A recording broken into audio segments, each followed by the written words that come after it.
আজ চলে গেছিলাম মুভি দেখতে। তো মুভি দেখা হয়ে গেলে তারপর চলে গেছিলাম মানিসকা। তো চলো ভিডিওটা প্রথমে শুরু করা যাক। নমস্কার, আমি টিনা। আজ হঠাৎ করে প্ল্যান হয়েছে যে আমরা মুভি দেখতে যাব। তো আমি ভাবলাম যে কখন যাবে, তারপর বললো দুপুরবেলা কিনা শো রয়েছে 1:30-এ। কী আর করা যাবে, তো ঝটপট রেডি হয়ে নিয়েছি আমি, কারণ আমরা বাড়িতে খাবো না, বাইরে খাবো। তাই কী আর করা যাবে, না খেয়ে দিয়ে আমরা বেরিয়ে গেছি। তার মধ্যে এই দেখো চিকু কী করছে, কারণ ও বুঝতে পেরেছে যে আমরা রেডি হচ্ছি মানে বাইরে যাব।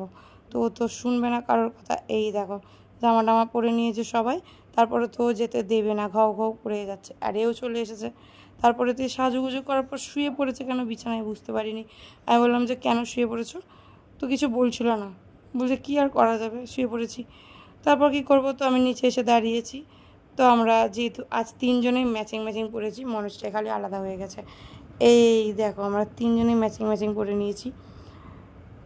আমরা এখন বেরিয়ে গেছি, কারণ আমরা যাব পিভিআর মানে আইনক্সে। তো আইনক্স হচ্ছে কাদাপাড়া, তো ওর জন্য আমরা বেরিয়ে গেছিলাম তাড়াতাড়ি, যেহেতু তাড়াতাড়ি শো রয়েছে। তারপর তো এনাদেরকেও একটু দেখে নিলাম। তারপর দেখলাম এখানে প্যান্ডেল চালু হয়ে গেছে, যেহেতু দুর্গাপুজোর কদিন বাকি। তো এখানে থিম হচ্ছে পড়শি।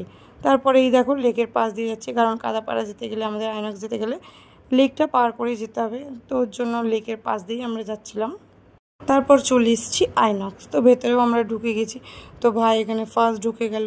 তো আমি বললাম একটু ওয়াশরুম থেকে ঘুরে আসি, তার জন্য এসেছিলাম। ওয়াশরুমে এসে আমার এই আয়নাটা খুব পছন্দের, তাই একটু ভিডিও করে নিচ্ছিলাম।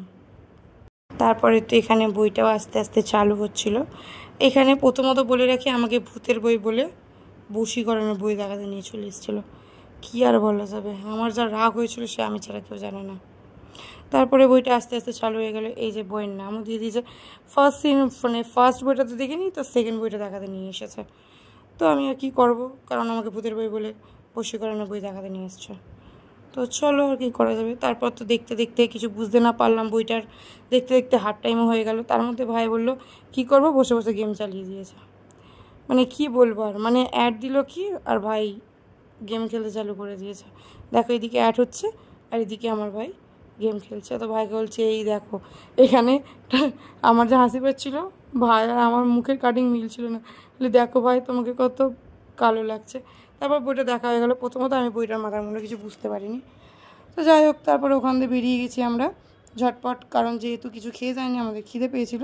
তো ওখান থেকে আমরা চলে এসেছিলাম মানি স্কোয়ার, কারণ এখানে আমরা এসে কিছু খাবো, খেয়ে নিয়ে একটু মলটা ঘুরে তারপর বাড়ি যাব। তো চলো প্রথমে মলে ওঠা যাক। যেহেতু খুব জোর খেতে পেয়েছিলো, প্রথমে এসে আগে খাবার কাউন্টারেই চলে এসেছিলাম। এখানে বসে থাকতে থাকতে চলে এসেছিলো খাবার। এর মধ্যে ছিল এত কিছু আইটেম। তারপর ছিল একটা মকটেল, যেহেতু খুব খিদে খেয়ে নিয়েছিলাম, তো একটু মকটেল খাওয়া দরকার ছিল। তারপর ওদের ইচ্ছে হয়েছিল আইসক্রিম খাবে, যেহেতু আমার খুবই পেটটা ভরে গেছিলো, তো আমি আইসক্রিম খাইনি। এখানে ক্যাটলগটা দেখে এখানে আইসক্রিম অর্ডার দেওয়া হয়ে গেছিলো। তো আইসক্রিমের ফ্লেভারগুলো তো দেখে আমি কতগুলো ফ্লেভার ছিল। তো এখান থেকে 2টো ফ্লেভার নিয়ে নিয়েছিল, কারণ এরা দুজনই খাবে, আমি খাবো। আমার বইটা কেমন লেগেছে? কি বইটা কেমন লেগেছে, রিভিউ দাও। ভালো করে বলো। ভালো না একটুও ভালো লাগেনি? কি করতে এসেছিল বই দেখতে? তাহলে কি করতে এসেছিল? কি করবো ভাই, সময় নষ্ট। তোমার দাদাকে জিজ্ঞেস করবো। তো এখানে ভাই তো বইটার রিভিউ দিয়ে দিল। তারপরে চলে গেছিলো হঠাৎ করে একটা বুক স্টলে, কি করতে না, একটা বই খুব পছন্দ হয়েছে, বইটা নিতে। তো আমি ভাবলাম হয়তো নেবে। তো তারপর তো গেল দুজন মিলে, ভাবলাম বুবনের থেকেও বইটার রিভিউ নেব। তো ও তো কিছু আর বললোই না, মানে ভিডিওতেই আসছিলো না, আর কি বলবে। তো অনেক কিছু এখানে অনেক কিছু ছিল, মানে বাচ্চাদের মানে ড্রয়িং আঁকার অনেক কিছু ছিল, অনেক কিছু মানে যেগুলো একটা মানে স্কুলে পড়লে লাগে, সেই সবই এর মধ্যে ছিল।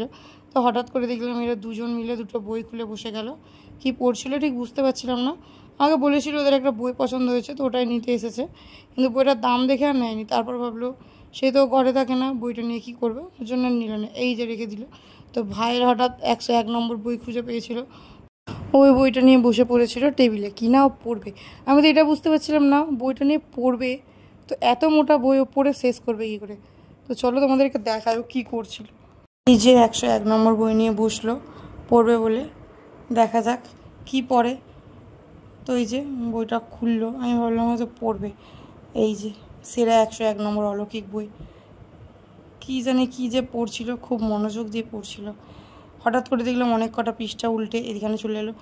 পড়তে পড়তে আমি একটু ঘুরে আসি। তার মধ্যে এখানে আমি লক দেওয়া ডায়েরিটা খুব পছন্দ হয়েছিলো, তো কী আর করবো, দাম শুনে বাড়ি চলে এসেছিলাম। মানে বাড়ি আসেনি, তারপর গেছিলাম একটু ম্যাক্সে, ওখানেও কিছু কম দামে জিনিসপত্র। তো গিয়ে দেখি হুডি বিক্রি হচ্ছে, মানে হুডি রয়েছে। তো হুডিটা দেখে ভাবলাম এখন তো শীতকাল নয়, এখন হুডি কেন বিক্রি হচ্ছে, সে যাই হোক।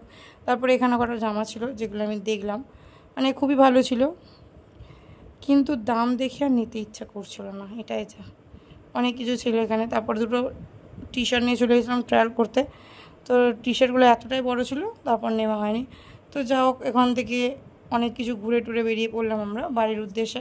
তো যেহেতু বাড়ি যাবো না, যেহেতু ছিল কাকিমার বার্থডে, মানে আমার কাকিমা না, বুবনের কাকিমার বার্থডে, তো ওখান থেকে এখন যাবো মিয়ামরে। তো চলো, তারপর তো চলে এলাম মিয়ামরে। এখানে কেক অর্ডার দেওয়া ছিল কাকিমার জন্য, তো ওর জন্য কেকটা নিয়ে নিলাম। এই দেখো কেক নেওয়া হয়ে গেছে। তো এবার এখান থেকে গিয়ে আমরা চলে যাব জন্মদিন বাড়ি। তো এটাই হলো বুবনের কাকিমা, ওনারই জন্মদিন ছিল। তো কেক মেক কাটাকুটি হয়ে গেল, বার্থডে সেলিব্রেট করা হয়ে গেছিলো। তো ভিডিওটা ছিল এই পর্যন্ত, কেমন লাগলো জানিও, টাটা।